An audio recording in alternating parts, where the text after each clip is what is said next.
Hey guys, welcome to Pixel Street Videos, where today I, John Hansen, am joined by our very good friend from Game Pass Network, or just GPN if you want to call it that. Also, Game Pass Counter, Mike Szoke. Mike, what's up?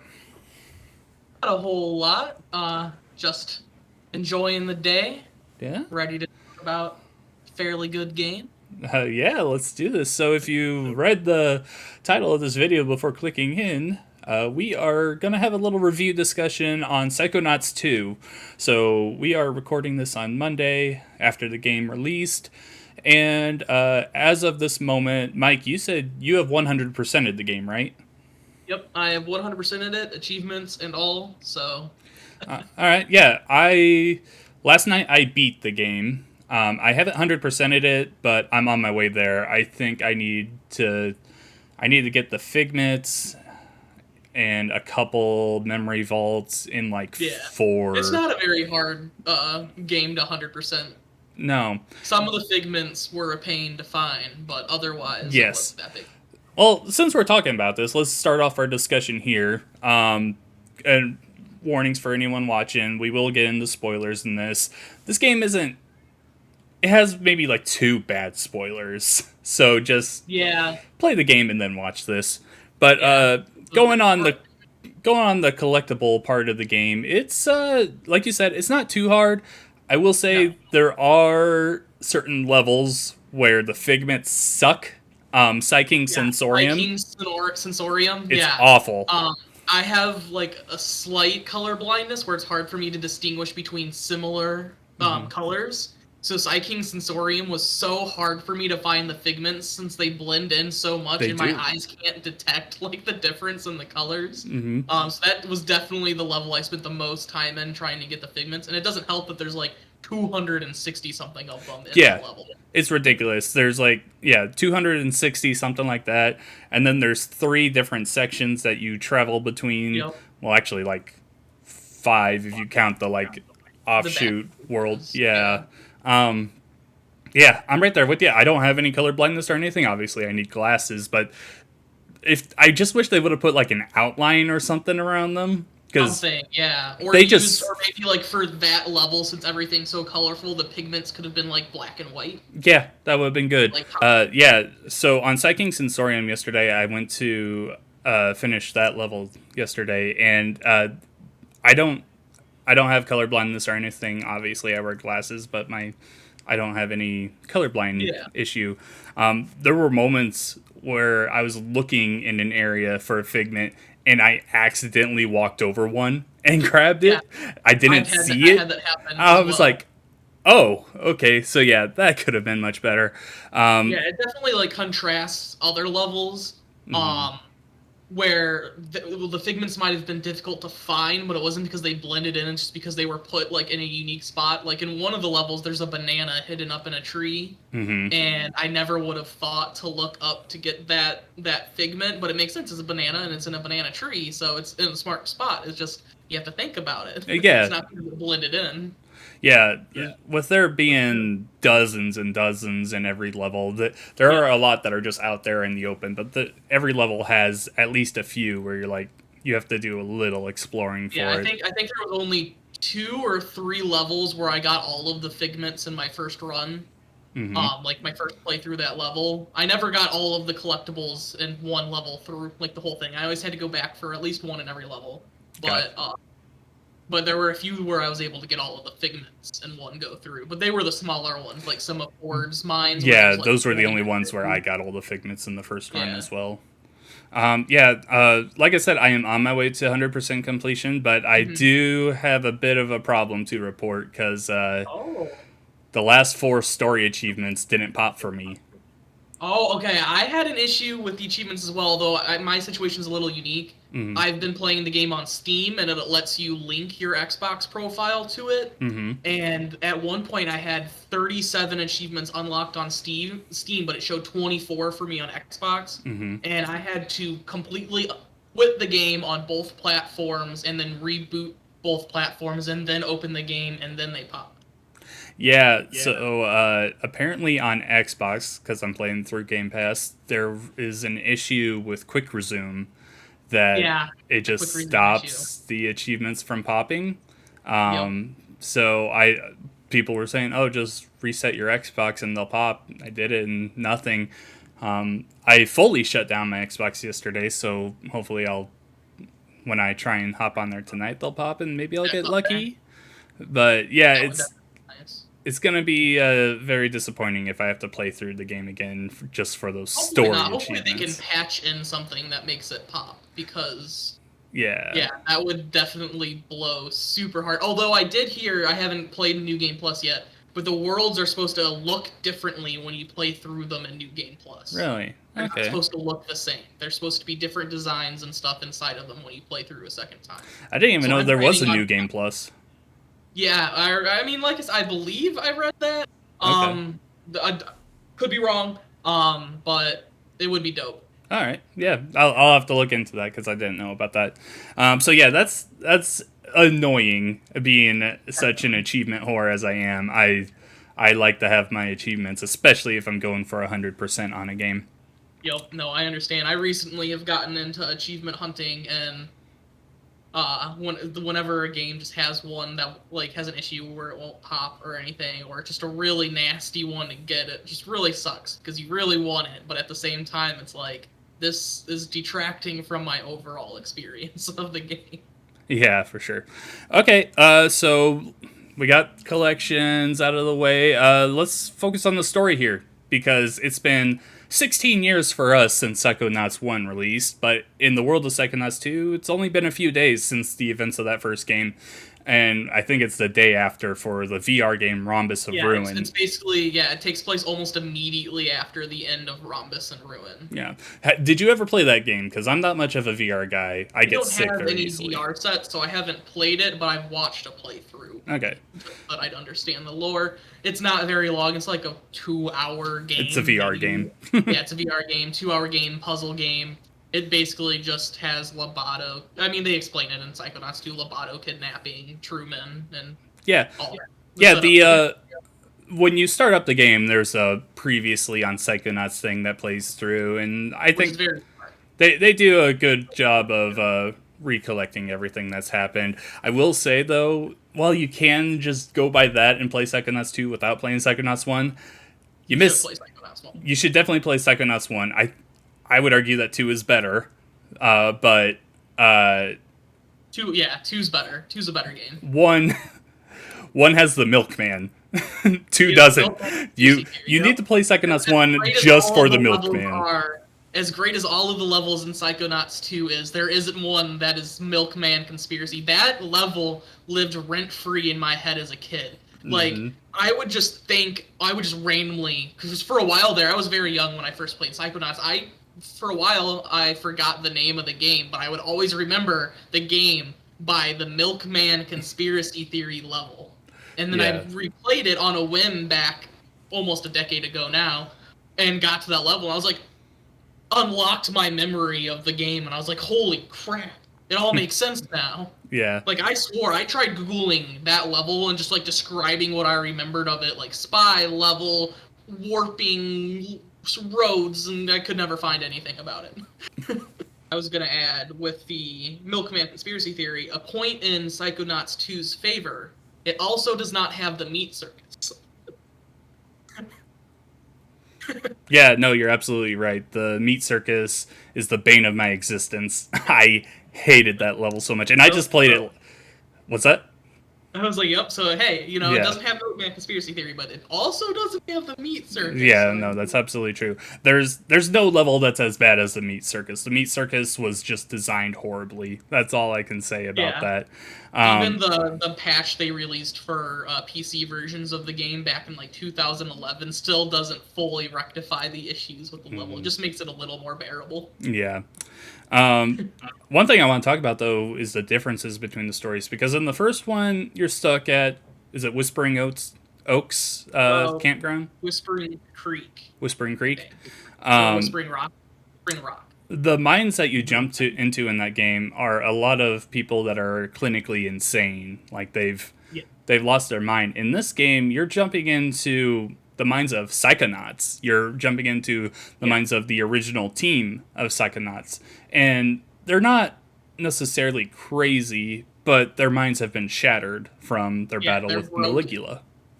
Yeah. Yeah. They're not insane, but they're broken people. Yeah, they're broken people. Like, you can tell. You meet any... I mean, you could tell with Ford back in Psychonauts 1. He was not there. Mm-hmm. So this game's expanding upon that. And I find that just so much more personal. Like, these are characters that you know personally, even from the last game, or characters that you have been hearing about for a long time. And I just feel like going into their minds left a much more meaningful impact on me than going into the minds of the characters in Psychonauts 1. Mm-hmm. And I feel like it solidifies the themes and messages of the game a lot better as well. I mean, Psychonauts 2 is a game about healing. It's a game about learning to let go of the past. And it's a lesson about leaning on others to heal. You know, you don't have to do everything on your own. You can get help, and it's okay. Because some of the characters do resist Raz trying them, like Ford does, very consistently throughout the sections where you're helping him. Ford is the big bad in those levels.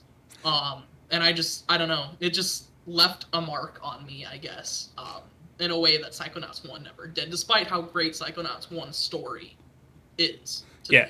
Psychonauts 1 has those moments, but it doesn't go nearly as deep with them as this game does. There are those moments. Like, there's a side room in Mia's world in Psychonauts 1 where it goes into her history of an orphanage that burned down with children inside. And that's really dark. But there's much more of that in this game, which I really like. It, like you said, it makes the story... around it. Yeah, it makes everything much more personal, and I think it pulls it off beautifully. There are still... It makes you feel for every single character. It makes you feel for the villain of the game. Like, kind of. I felt for her horribly. Like, oh, her. I was thinking the Tsar, but okay, yeah, you were thinking of the puppeteer. Yeah, I was thinking of the big bad that Maligula. Maligula. All right, I felt for her like real hard. What a horrible life. All right, so yeah, we mentioned a couple spoilers, so here's your last chance if you haven't played through the game yet. So let's get into them. So as you play through the game, as you connect all of the Psychonauts' brains back together and team them back up, you find out that Raz's grandma, Nona, or is it Mona? I think it's Nona. Nona. She is actually the big bad of the game, Maligula, who she just essentially destroyed Raz's family's homeland of Gorovia. And afterwards, she was actually a part of the Psychonauts 6, which would have been the Psychonauts 7. Ford shattered her mind and changed her memories so that she was Raz's grandma when his father was a boy. So there's a bit of... I don't think this is the game's strongest point. I will disagree. I think that this is a strong point because it shows that the Psychonauts institution at its core is flawed. That is an underlying theme expressed throughout the entirety of the game, often by Hollis herself, that the Psychonauts organization is not perfect. Lily also expresses these feelings a lot. She mentions that she wants to try and fix the Psychonauts. And I feel like Ford doing something as dark as this shows how shattered his mind was after the battle with Maligula, and it highlights the problems with the organization, and I think they're going to build upon that in the eventual, hopefully, Psychonauts 3. I definitely understand where you're coming from, though, because it is just a very uncomfortable situation to experience in the game. I will say I didn't really mean the whole wiping her memory and having her thing. I like that idea. My problem is just the fact and the what's the word I'm looking for? It just so happens that it's Raz's grandma. Like that. Oh, I don't like that. That's too coincidental. I understand how that's a little bit plot conveniency. Yeah. Especially when like you find out that she's not actually his grandma, but then all of a sudden she's his grandma's sister. Which I didn't even understand. I didn't realize that. I thought she was just a random person, but then in the last level you find that out. Yeah, she was like, I killed my sister during the fight with Maligula. Yeah. And then Nona, because Nona breaks out of Maligula's body and was like, I might not be your grandma, but I'm still your family. Yeah, it's like Sweet, but I definitely understand that it does come across a little plot conveniency. So I now that you've explained it like that, I understand where you're coming yeah. from. That Hopefully, they build upon it in a more meaningful way in the future, though. yeah, no, the story is great. The whole reason why Maligula is coming back though is because someone has actually taken over Zanato's body. I had to remember his. Yeah, Truman Zanato, the head of the Psychonauts. That guy that we rescued from the Rhombus of Ruin isn't actually Zanato. So when you bring him back to the headquarters, he's unconscious, I guess, but he's actually faking it. He wakes up and he's like, "Oh, go find Crawler," and reattach his mind. And that twist caught me off so bad because like when he tells you to do all that stuff, it made total sense to me. I was like, yeah, there's a mole. You don't want to get caught. You're the head of the agency. You don't want to get in like risk. You don't want them to know that we're onto them. It makes total sense.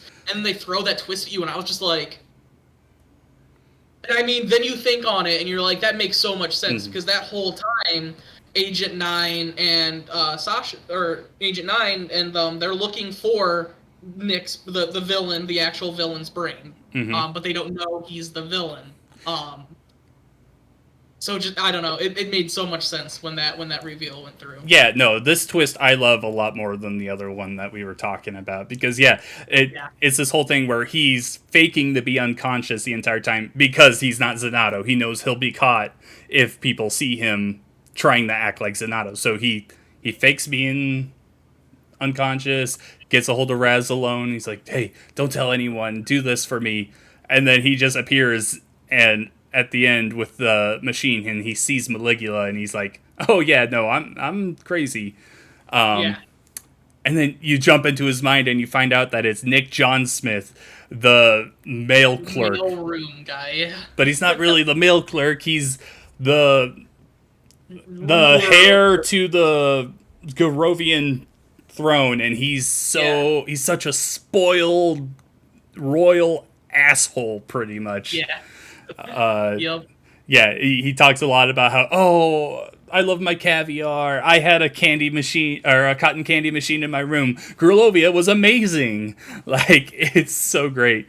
No, this is the one level where I don't care for the character, but it's supposed to be a bad character. He's supposed to be spoiled. This is the one character you're not supposed to feel anything for, and they nail that because, I enjoyed every moment of tearing apart his mind to get through it. It was pretty great. Yeah. I also love the fact that we got Helmet Fullbear's mind and put it in his body. Like, that. Yeah. I had no idea we were going in that direction when we put that mind in there. Fullbear was in the game at all. That was my favorite twist, was the mote of light being Helmet Fullbear. I was not... Voiced by Jack Black. Voiced by Jack Black. And the concert scene in the game is one of my favorite scenes in the whole game. It is so good. That song is good, yes. I'm right there with you. That was held off perfectly. You go through his minds, his doubts. He's like, why didn't the team come back and save me? And then his senses that are coming back to him in this new body that isn't his are actually the rest of the Psychic Seven. The rest of the team. And they're like, oh no, we really tried. We did. It's so sweet. It's so heartfelt. I got emotional during all of it. I did too.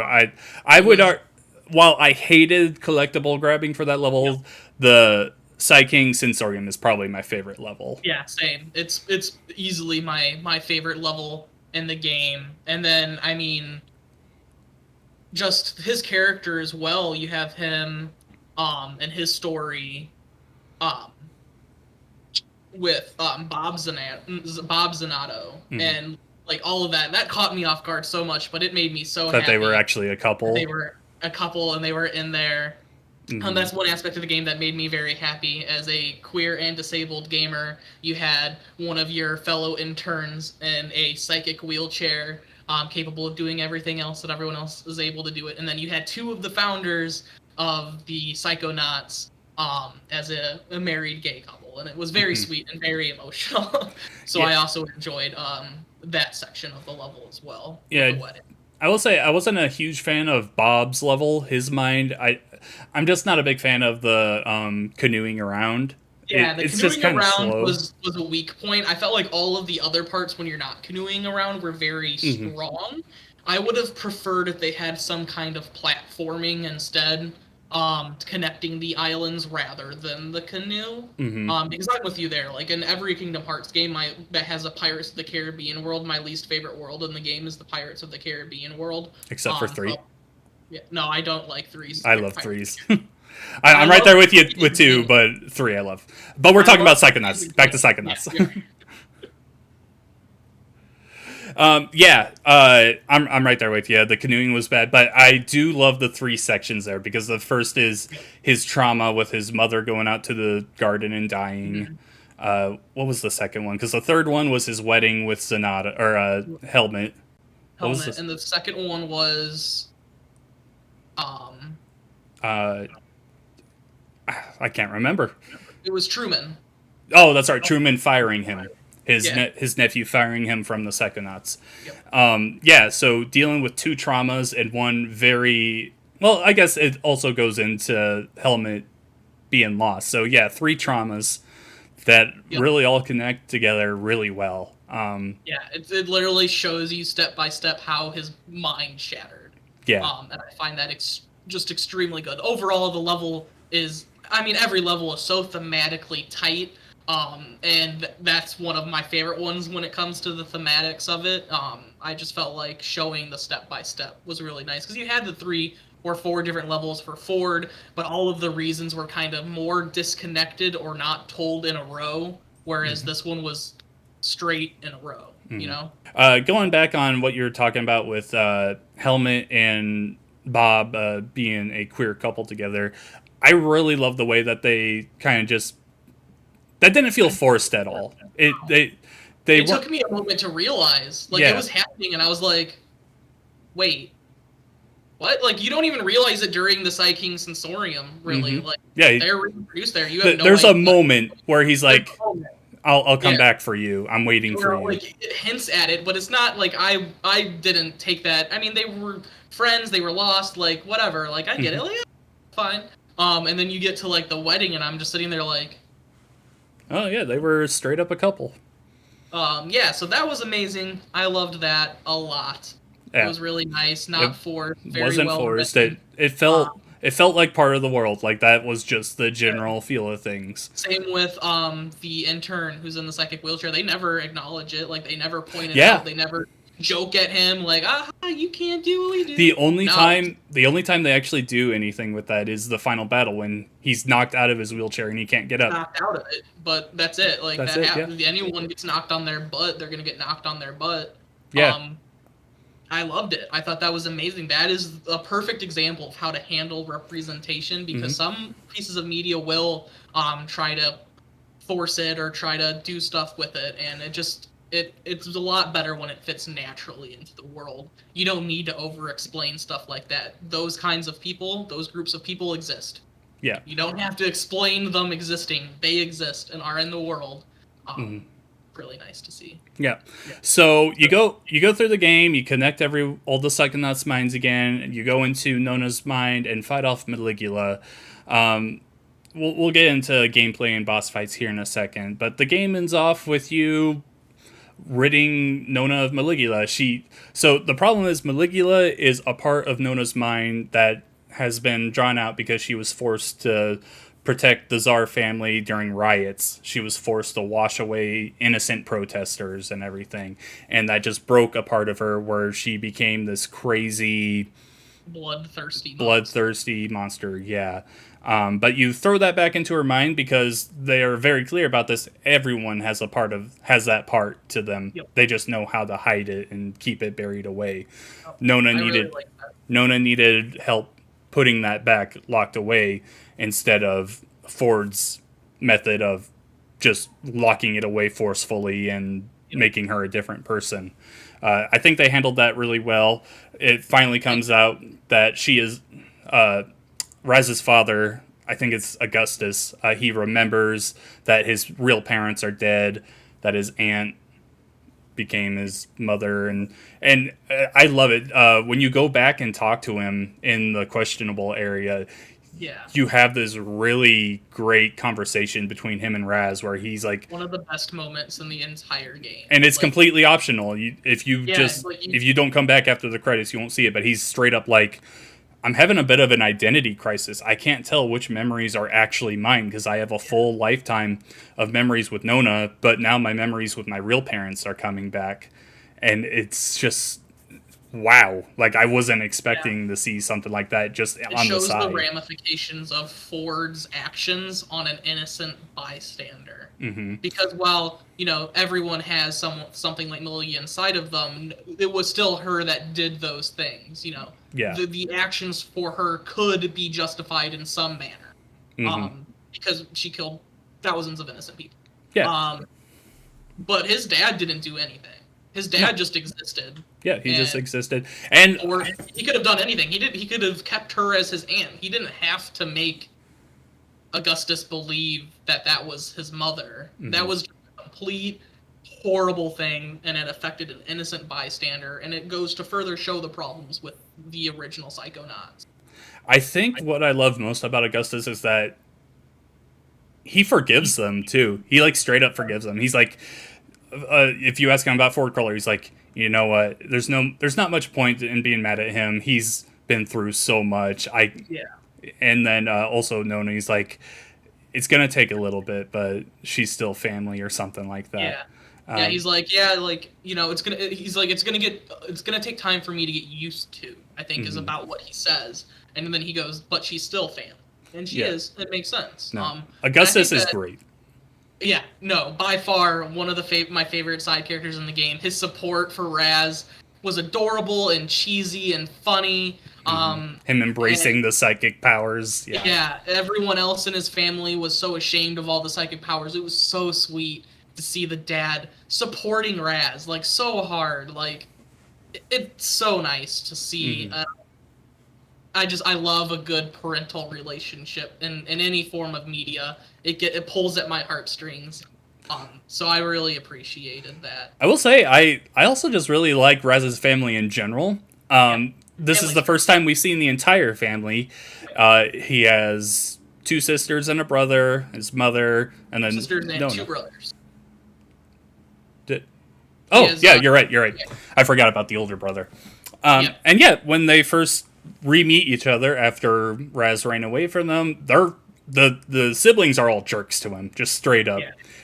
You abandoned us, don't come back, maybe leave on a cab so we can't find you, stuff like that. It's like really brutal. Of course, they come around in the end. Even with the mom, there's a bit of I love there's that mother energy there that she obviously still very much cares for her son, even though he ran away. But you can tell she's hurt by it. She's very much like, I love the conversation you have with her in the questionable area at first. She's just like, Raz is like, I'm going to go practice on my aerobatics. And she's like, Raz, if every time you lie to your mother, you take a day off her life. She's like, there's that disappointed mother energy, and I love it. I love it too. The Aquato family is awesome. Yeah, no, they're a great family, and I feel like one of the key themes of the game is forgiveness. And I feel like, as we were talking about with Augustus, his dad, that is one of the biggest examples of that theme in the game, and I find it so interesting that it's a completely optional conversation you can have. The only reason you would have to go and talk to him is there's one achievement that you have to go and speak to him first before you can go to a certain area to pop an achievement. To get every achievement you have to. But otherwise, most people aren't going to go and get every achievement. So that's going to be missed for a lot of people. But he is probably the most impacted person by this whole situation he has no attachment to anything here. He is off to the side. He thought he was just coming here to support his son, have a good time, reconnect the family, and then he has this just unleashed memories released on him that completely shatters his entire understanding of his life. And rather than allowing it to shatter his mind like the minds of the Psychonauts shatter, he chooses to forgive. Yep, he And I chooses to feel forgive. like He chooses to heal. he chooses to heal. He is the epitome of the messages in the game, in my opinion. He chooses to forgive. He chooses to heal. He leans on his son. He personifies everything that Raz did for everyone else throughout the game, but he chooses to do it all himself. Mm-hmm. And I just found that maybe I'm reading into stuff too much, but I find that just inspiring, really. Yep. Okay, so yeah, we've defeated Maligula, families reunited, the Psychonauts are reunited, and the water curse is broken on the Aquados. They're going back into the water circus, so that's definitely an area. And it finds out it wasn't even a curse. It was in their mind the whole time. That's one thing I don't quite agree with. I think Raz was wrong on that end. So he straight up tells his family, "Oh, don't worry." I think it's kind of a way for him to just kind of to kind of force them into helping him. Like, don't worry, it's not real. Just get through it, fight through it. I really think it was real because when you jump in the water, you still see the hand. And instead, I was just thinking that was a way for them to mechanically explain why you can't swim in the water now, because you don't take damage when you go into the water. But that's my thing. Even in the cutscene at the end of the game, where he's having an issue, the water picks him up and drops him. I think the curse is very much a thing. I think it's Nona doing it. Yeah, it's just which I don't think would necessarily be a curse as we know it. I think it's Nona unknowingly causing that to happen. Mm-hmm. So since her mind has been freed, the negative ramifications of her unknowingly doing that is gone. Yeah. But she's still unknowingly doing it, but now it's in a... That's just my thing, is that it's still there, and it was real. It's just not... real. I agree with that. It's not dangerous anymore. Yeah, no, that I definitely agree with. I'm interested to see how they handle water in a possible sequel now. Yeah. Because like you said, at the end of this game, after you fall into the water, but now you don't. So are they going to still have the mechanic there, but you don't take damage now? Because I feel like I got my butt kicked in some levels because I'd fallen in the water too much, and I feel like it adds to the threat of the platforming. So I don't know how to explain it. I think there could be some interesting ways to implement some platforming thing.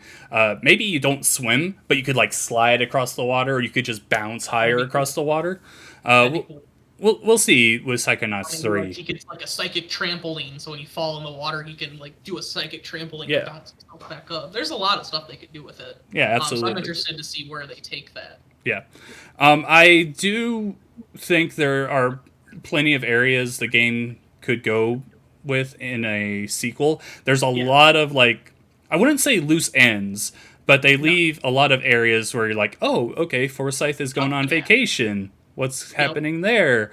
There's only one thing that we really know, and it's that you're a junior intern. Or a junior agent. That's all we know. And I like that. You went from camper to intern to junior agent. So it'll be intern, and you're 10 years old. I wouldn't honestly mind if there was a little bit of a time skip so that everyone in the game grows slightly up a little bit. Just because everything so far has taken place in such a short period of time, and now like the overarching plot is tied up, so they could take that time to develop some of the characters and introduce some of these loose ties that they have. But I'd also be fine with them doing what they've been doing in like the next game, just right after the last one.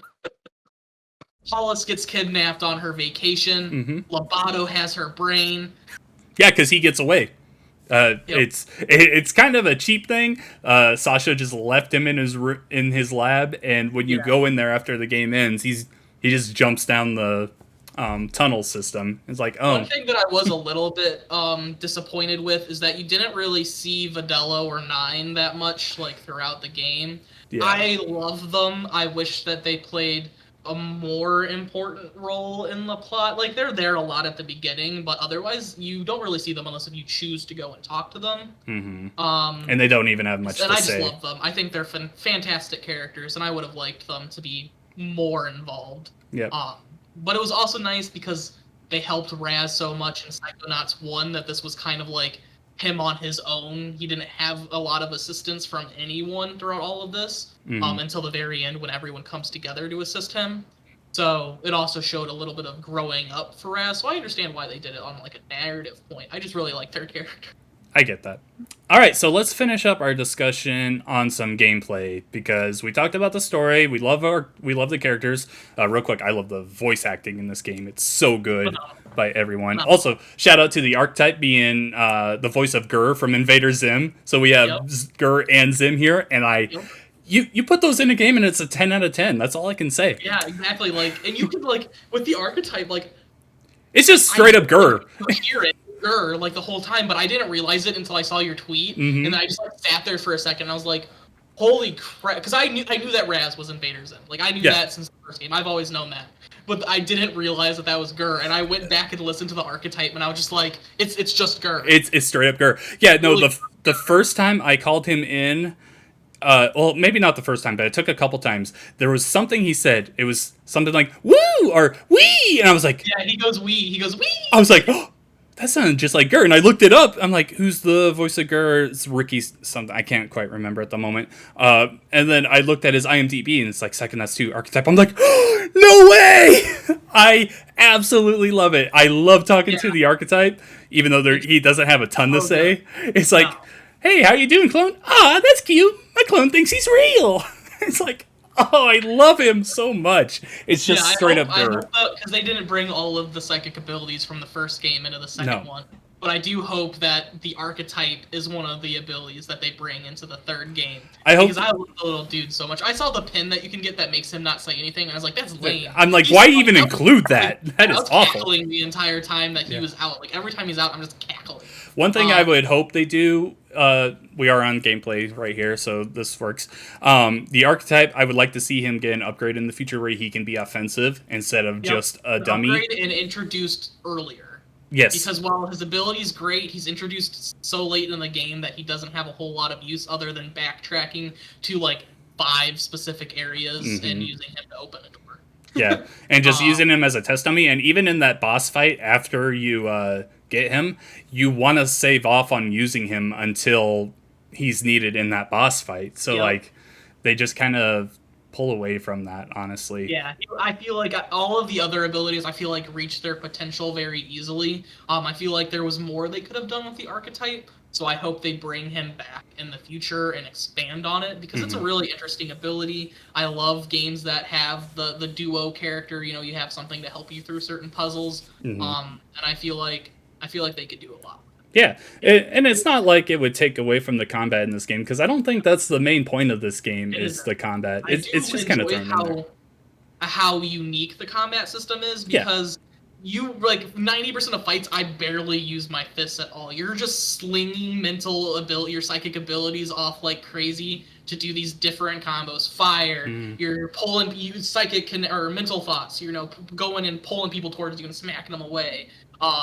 And then you have the different pins that can modify how your abilities work too. So they can do different things. You can pin enemies to thought bubbles and all this cool stuff. And there's a lot that you can do with it. Not a lot you can do with the basic punching, but I like that you could experiment, and just about every single psychic ability you had some form of combat purpose.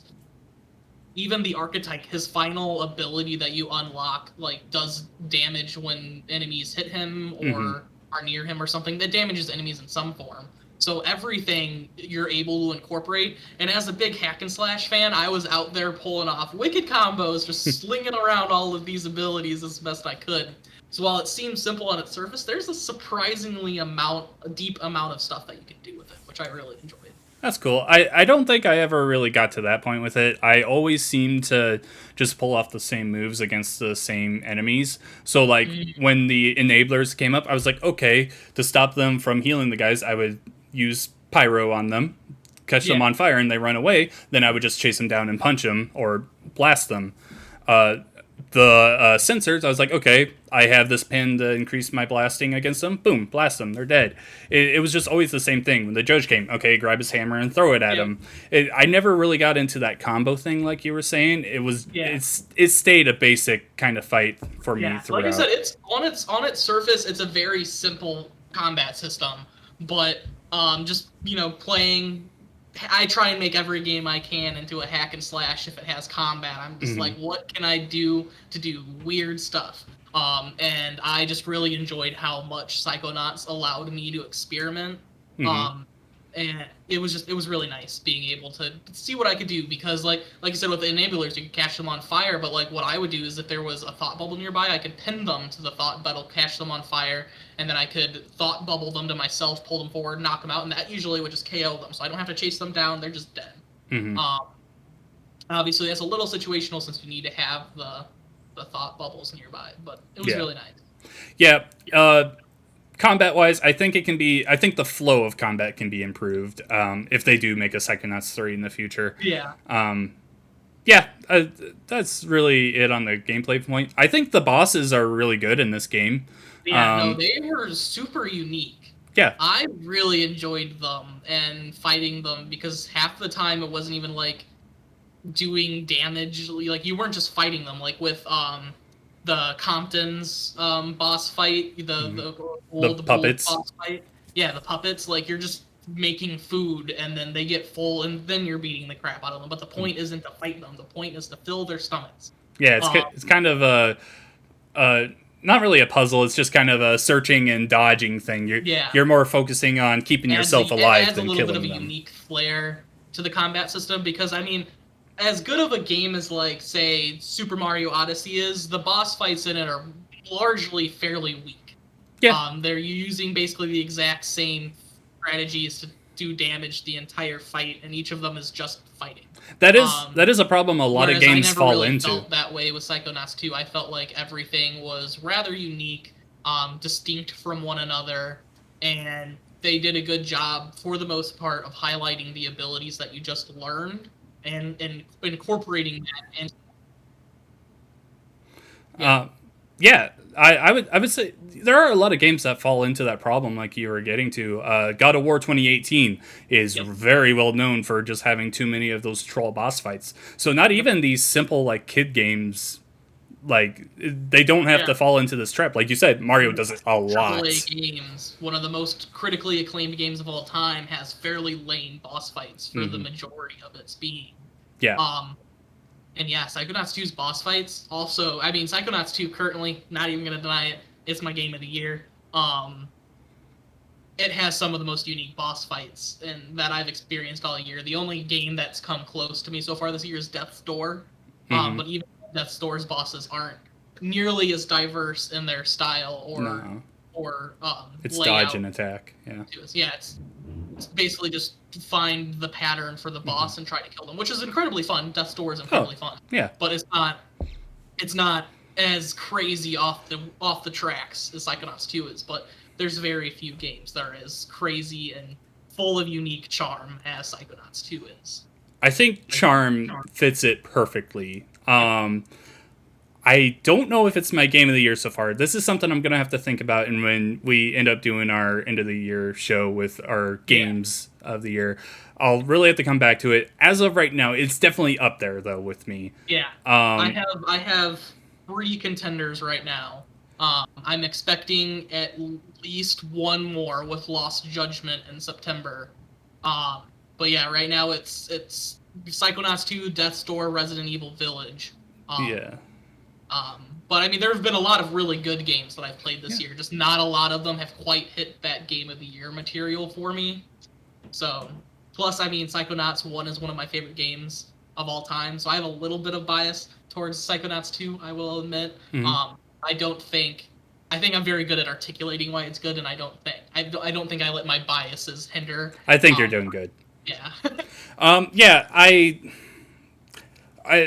The thing I keep comparing it to is Ratchet and Clank Rift Apart, because that came out this year.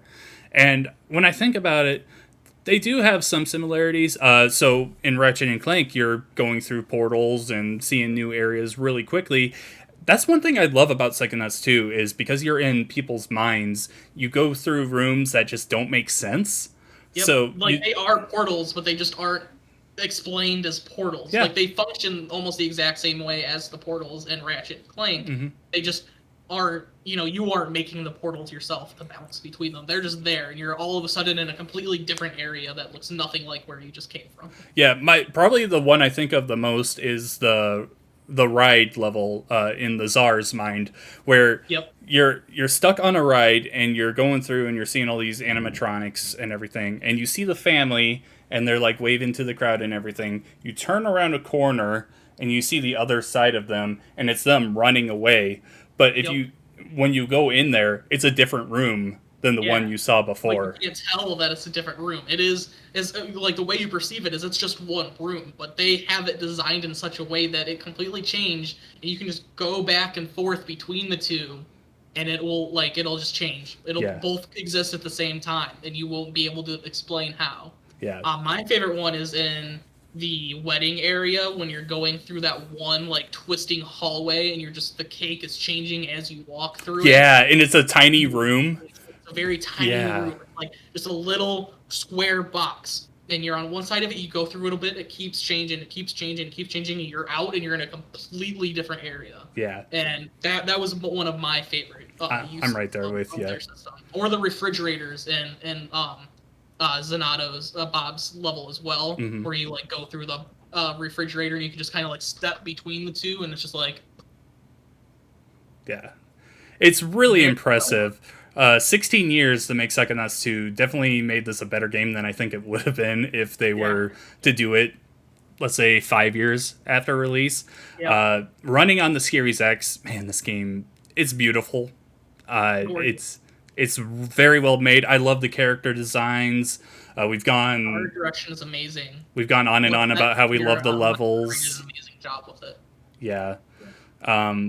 It's just overall a brilliant game. I don't know. You wrote up a review for Psychonauts 2. Do you do any kind of grading system? Yes, we do. We grade games out of 100. Okay. Psychonauts 2 is our first game to get a score above 90. I gave it a 93 out of 100.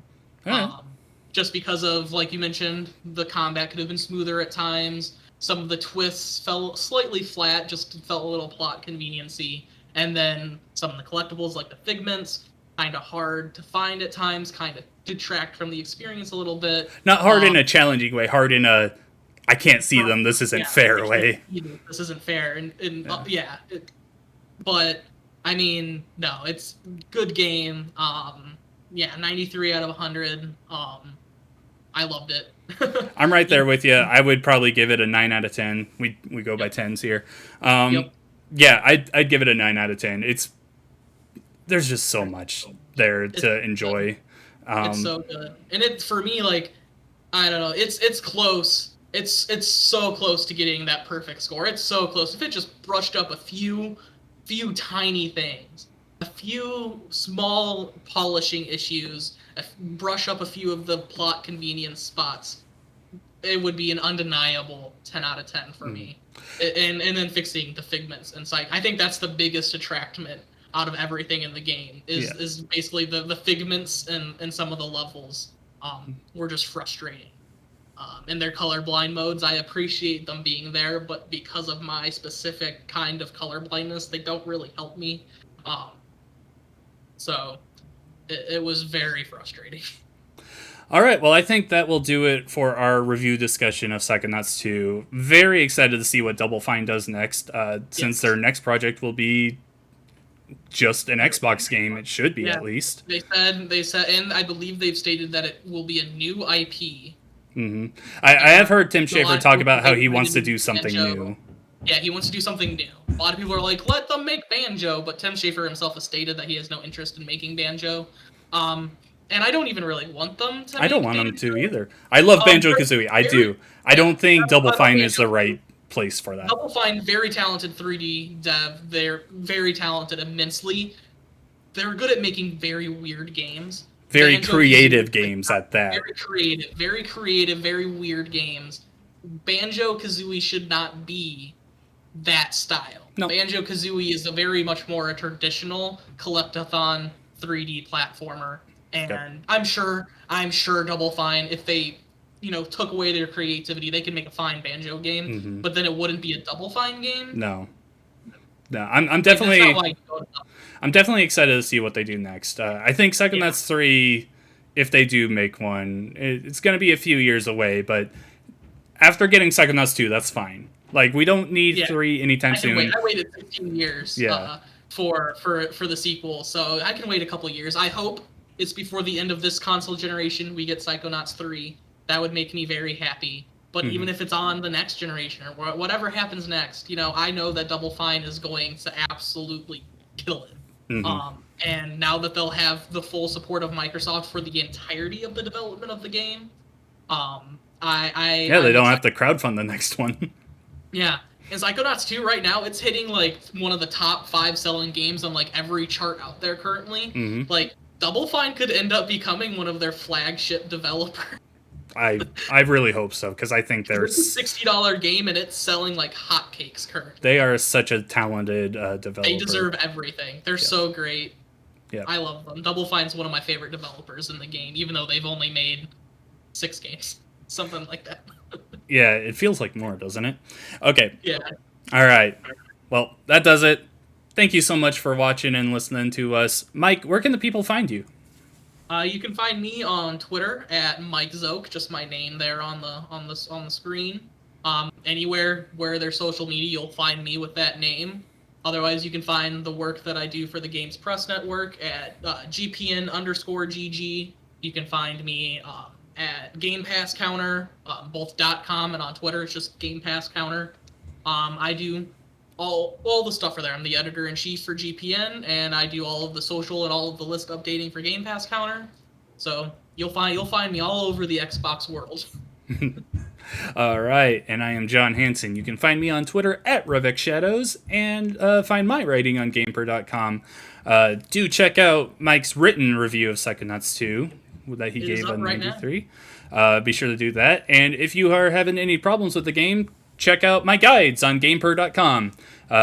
Really went into a bunch of the boss fights, collectibles, all that kind of stuff. If there's anything you need, go there. Because me, Zach Palm, and Chris Penwell, the 3 of us, we covered this game, and we got a lot on it. So be sure to check that out. Regardless, if you like the conversation, please leave a like. Comment down below your thoughts on Psychonauts 2, whether you want a sequel or anything like that. And subscribe to see any of our future videos. Thanks so much for watching, guys. Bye!